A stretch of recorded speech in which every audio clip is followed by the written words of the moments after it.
Loreluna and Terrible Turnip are back and ready for our next leg of the mystery we are solving. The mystery, of course, being what is corrupting Teldrassil, our world tree.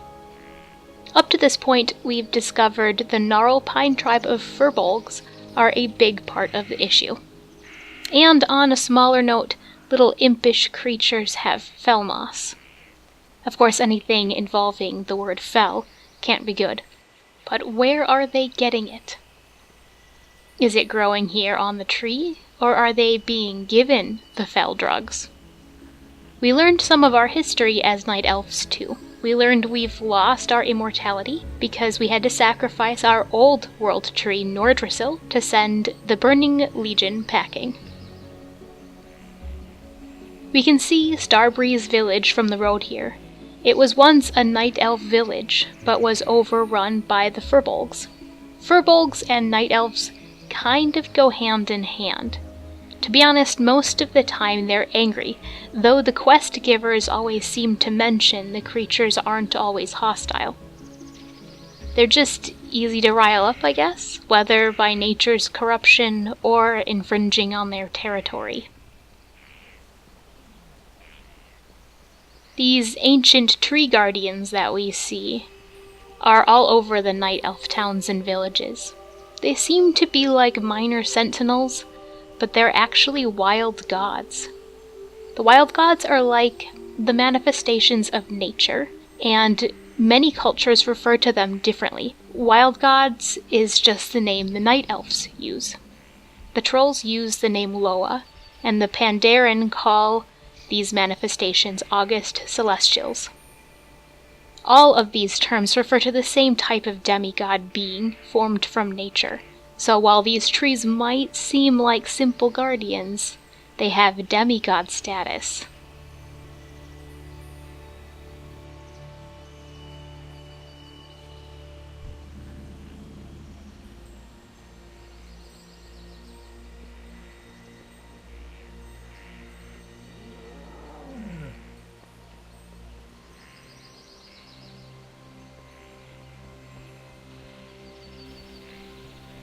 We're just turning in the quest for the package delivery. This is just supposed to introduce you to saving yourself at inns, setting your hearthstone there.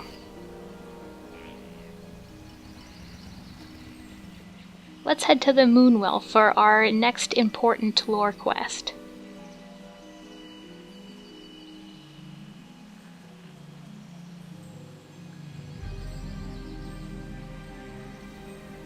Greetings, Druid. For what purpose do I owe the pleasure of our meeting? Ah, I see. You were sent by Tanarin. Well then, it would seem we have much to talk about, much to do. Before we get to the task at hand, you should take in the lesson of this Moonwell. With Malfurion Stormrage gone, the Druids were left in disarray, and in desperate need of a new leader.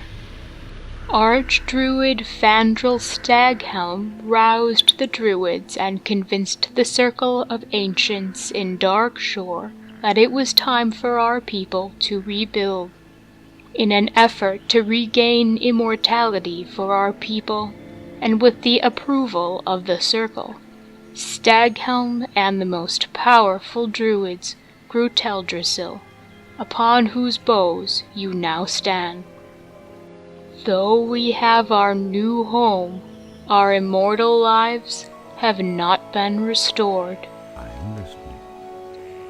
Let me tell you more of the task you must complete. The Druids in Darnassus use the water of the Moonwells of Teldrassil, and their Moonwell must be replenished from time to time using these specific crafted vials. You can collect the water of the Moonwells. Take this vessel to the Moonwell outside of Starbreeze village to the east. Fill it with some of its waters. Then return to me. Pay heed of the lessons of the Moonwells, lest we find ourselves furthering our own shortcomings. Ran over to grab the cooking quest and skill. Terrible Turnip is a little uncomfortable here. I do eat vegetables, but I would never think of eating him. A troubling breeze blows through the forest. Garrulous Talverthin serves as Great Warden to the hibernating druids of the Talon. Ben Athil borrowed Den. His duty, as the chosen protector of the sleeping, is to ensure their safety so that their pact with Ysera remains fulfilled. But word from Garrulous is now delayed, and I grow nervous. Travel east to Starbreeze village and bring back a report from Garrulous so that I can put my worries to rest, knowing my dreaming brethren slumber safely. Talon Kai wishes us to also go to Starbreeze village and get his Dreamcatcher back. It is gently linked to the Emerald Dream and bestows him luck.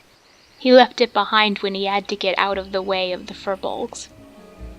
When I was picking up the recipes, the cook asked me to deliver a recipe book to a priestess in Darnassus.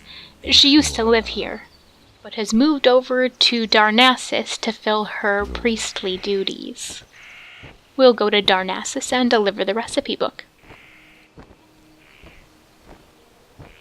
Now, most of the time I'll skip the flight paths, but for our first time through Teldrassil, I think it would be nice to look at our surroundings, enjoy the sunlight coming through the trees.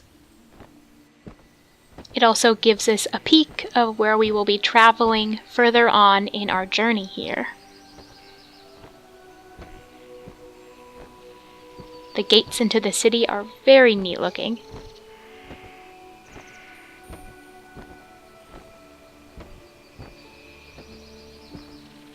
I always felt like the city of Darnassus looked like a skiing village or chalet.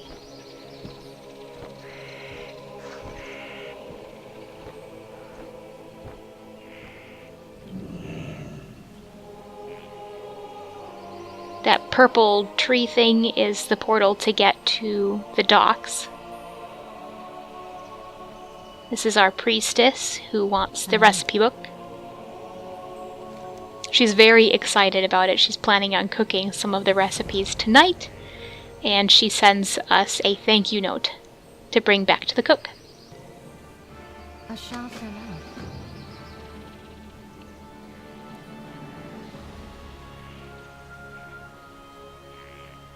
The ambient noise in Darnassus is always awesome too. Lots of birds chirping and twittering. While we're here, I plan on going to get some professions. Herbalism sounds like a good plan, of course, because Loreluna loves plant genealogy. Herbs will help her study that. I think as long as I harvest them nicely, Terrible Turnip won't get offended.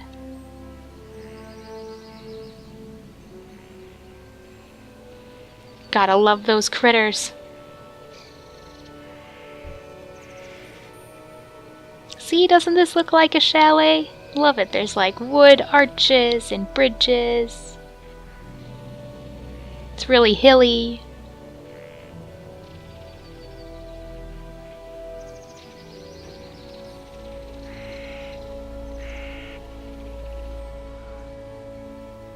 So as we quest through our zones, we'll find quests that don't seem to tie into anything. This is to be expected. Not every errand we run will be a plot point. Side quests are just there to add a little extra flavor to the world and our experience bars. However, there are times, as a curious person, I wonder how places or characters tie together, because it seems the margins of the story are unusually large or empty. There will be many mysteries still left unanswered by our marvelous Blizzard story writers, but as imaginative and creative individuals, we can speculate. So on our adventures, we'll be speculating, and dare I say the word theorizing, what might fill in the open margins of the story.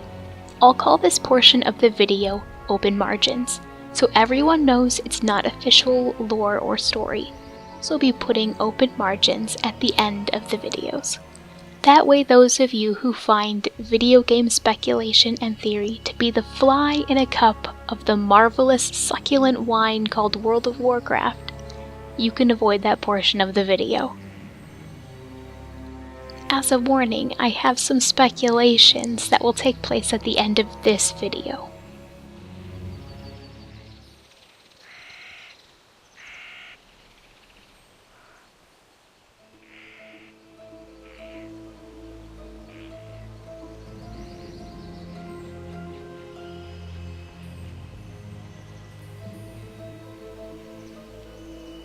Heading over to the temple gardens to pick up our herbalism.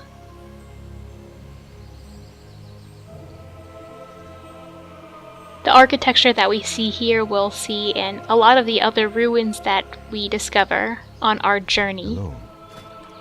A lot of dungeons that you encounter have this same architecture. Goddess bless you. And we are heading back to Dolinar now.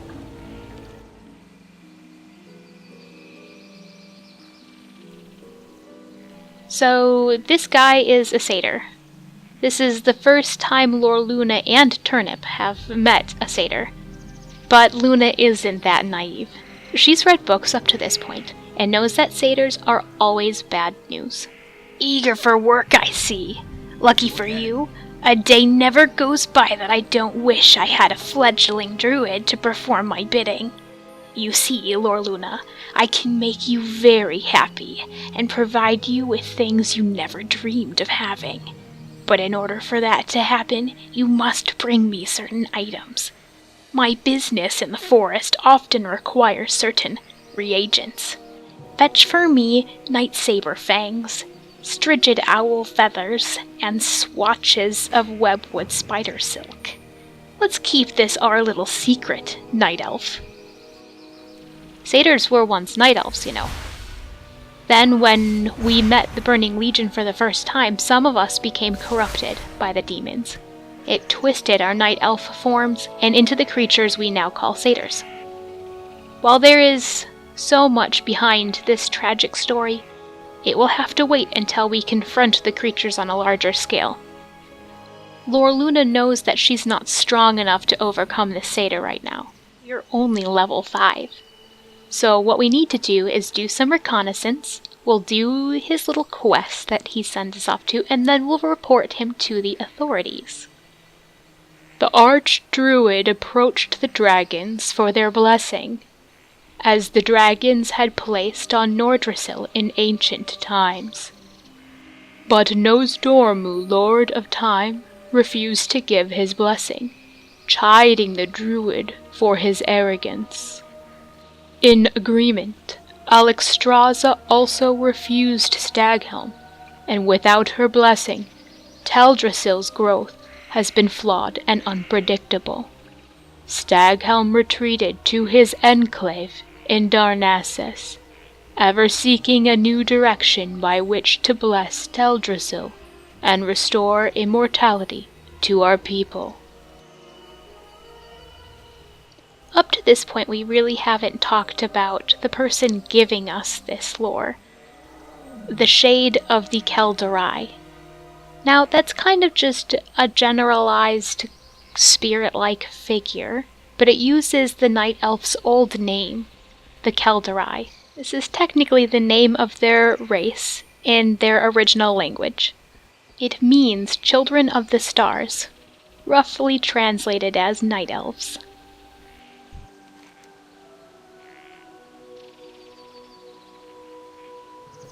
The Gnarlpine tribe's corruption has returned. They ambushed me as I left for Benethel Barrow Den, proceeded to pillage Starbreeze village. Something in the forest has corrupted Ursel the Mauler, their chieftain, and he is using the evil powers of the Felmas to drive them mad. I'm too wounded to return to Athrodis to bring him the grave news. The task is left to you, young druid. We can only hope that the deranged gnarlpines have not made it to Benethel yet.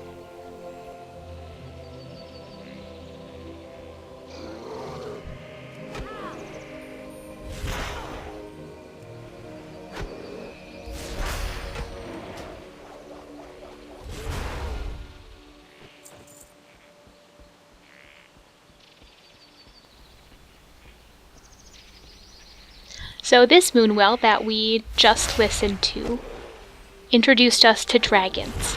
2 dragon names are mentioned here, Nosdormu, Lord of Time, and Alexstrasza. Both downright refused to provide a blessing for the new world tree, but there are 2 other dragons that weren't mentioned. Perhaps they did provide a blessing for the tree.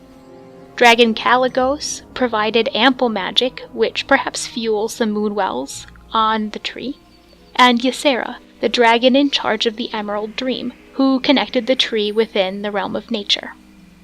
But without Alexstrasza, the life binder, to stabilize its growth, and without Nosdormu, Lord of Time, to put immortality into the mix, there was definite problems with the new world tree creation. But then perhaps you ask the question, why do the Night Elves need the dragons to bless the tree? The Night Elves have been around for thousands upon thousands of years. They can just do it all themselves. It comes down to the element of power. Dragons have a heap ton of power given to them by ancient keepers who helped shape the entirety of Azeroth. The dragons have been around for even longer than the elves. If you want a giant ancient tree in 6 years, you need some ancient power to do it. Well, to do it right at least.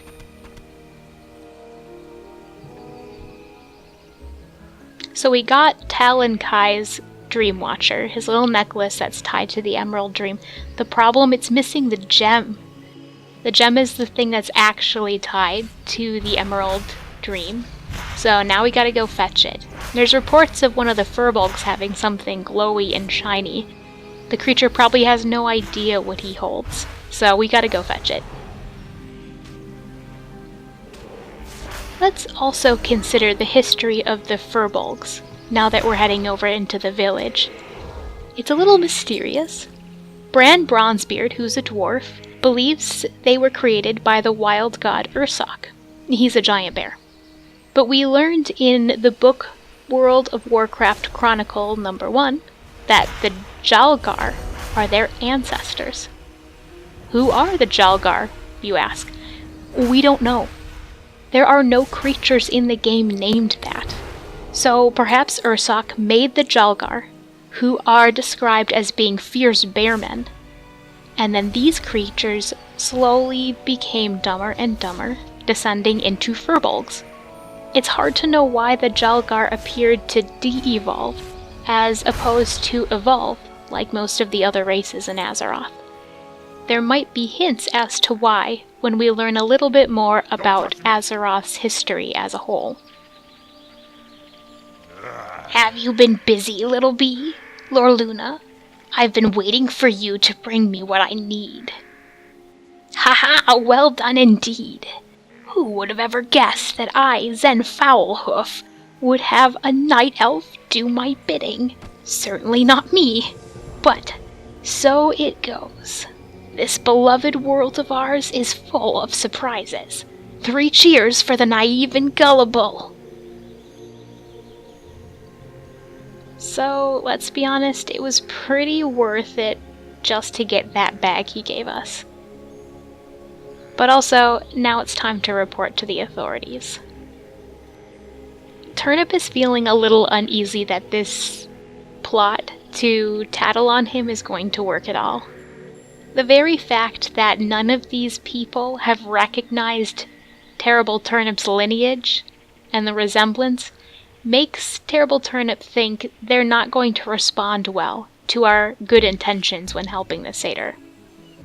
The Council of the Forest has news that you aided Zen Foulhoof.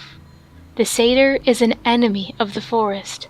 As a night elf, you should know better than to defile the forest by killing nature's creatures. You must redeem yourself in the eyes of the council, if you wish to remain a friend of Teldrassil. Teach Foulhoof a lesson, and you shall be redeemed. Falcons are corrupted seeds that fall from the trees. They billow with green smoke. Give some to Foulhoof. He'll think you have brought him a harmless snack. See, now this is the problem. She didn't ask my reasoning for helping the satyr. I was doing it as reconnaissance. Also, how did they find out so fast? Who tattled on me? You think it was the forest protector? He probably saw me killing a bunch of things. I'm gonna blame him. By the stars, this is quite disturbing indeed. We've had troubles in the past with the corruption of the Furbolgs, but such trouble should be long past since the cleansing of Teldrassil. I fear for all our people, if the blessings of the aspects cannot redeem our great tree. The Gnarlpine invaders were seen ravaging the Ban Ithil Barrow Den, tucked in the hill to the west. The slumbering druids will be trapped in the Emerald Dream for eternity, unaware of their fate, unless we help. The delicate hibernation ritual cannot be broken without the relics of awakening. Journey to the den and retrieve the Ravenclaw Talisman, Black Feather Quill, Sapphire of Sky, and Rune of Nesting. The druids store them in sacred chests. Return them to me and I will prepare the awakening ritual. The Gnarlpine aggression is limiting our options. None of our kind are eager to bring blade and arrow against creatures that were once our friends, but I grow fearful that they are going to set their sights on Dolinar soon. The biggest concern to me are the Furbolg in Benethil Hollow and Benethil Barrow Dens. I need you to travel to the west, make your way into the Barrow Den, and kill as many of the Gnarlpine as you can. We probably won't have many more chances to limit their strength. Be swift. Some of our huntresses have already made their way to Benethil Barrow Den. They will find you when you are inside. Go ahead and speak to Citer to secure a ride there. We got a little bit of a spoiler from one of our quest givers. He mentioned that after the cleansing of Teldrassil and the blessing of the dragons, it hasn't actually fixed the tree. But the Moonwell just said the dragons refused to provide their blessing. So, something happened between that point of refusal and now, because the tree sounds like it's been blessed already from the dragons at the point we're questing. So what happened between now and then to change the dragon's mind? Hopefully we'll find out. I'm just gonna gather up the falcons here. I think we should be a little bit more concerned that there are falcons falling from the trees as well. Maybe Felmoss really is growing on Teldrassil. Clearly the entire tree is corrupted.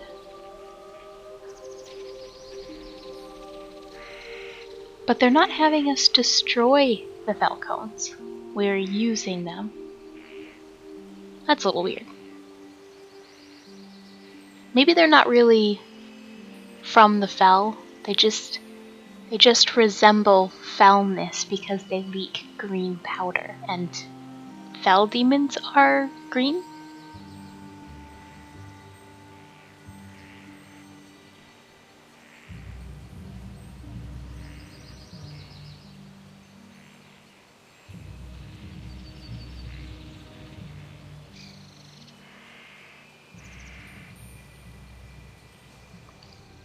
Ah, what a sweet night owl.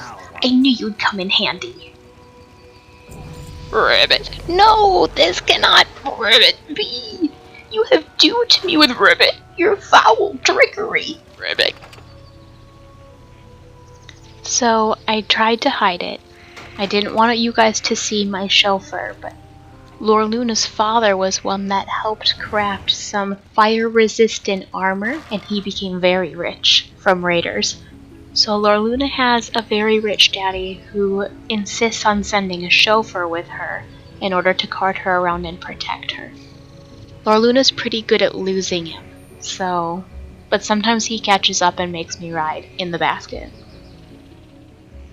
I'm glad you were willing to atone for your mistake. It speaks a great deal about your character. I have another task for you. I've gathered some ironroot seeds. These are somewhat like falcons, but quite a bit more potent. Nature often responds very negatively to demons, and these ironroot seeds prompt a very concentrated form of that reprisal. To our north in Felrock, there are Grelkin that are far beyond redemption. Use the ironroot seeds to root them before they become a more serious threat.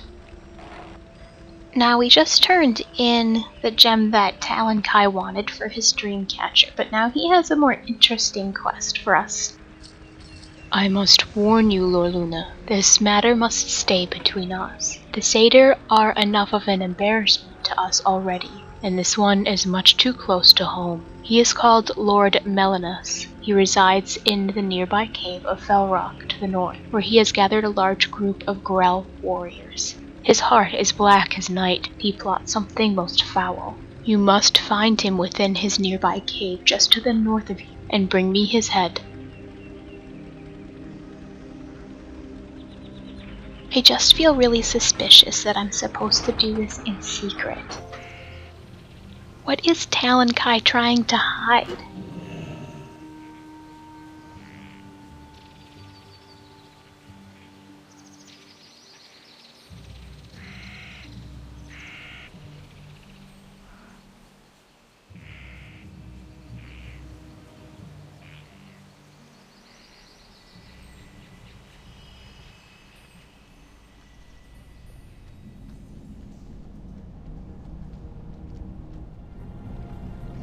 I really like this stream inside the cave. While we didn't get to see it, Lord Melanus can also transform into a cat, so he does have the druid class. Though they might have taken that out during Cataclysm, I don't know. We didn't get to see it. When you had to come and kill him during Classic World of Warcraft, he had a really long spawn time, and you had to wait around forever. He was also really hard to beat at that level.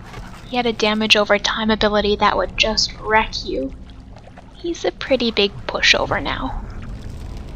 There's usually a Grelkin in here that's a rare spawn, and he drops a bag.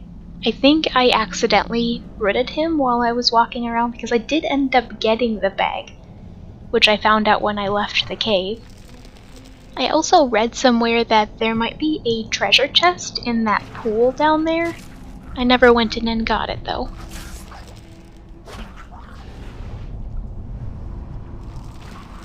Good. I know this probably wasn't very pleasant work, but we greatly appreciate it. I fear for our Teldrassil. It seems it is becoming more corrupt by the day, and our ignorance to the cause is plaguing me greatly. With Lord Melanus laid to rest, I can finally move on to other matters. Thank you, Loreluna. But what other matters is he attending to? Heading to the Borrow Den will be a pretty big undertaking, so I think we'll stop our journey here, we'll get some sleep, and then we'll head out in the morning.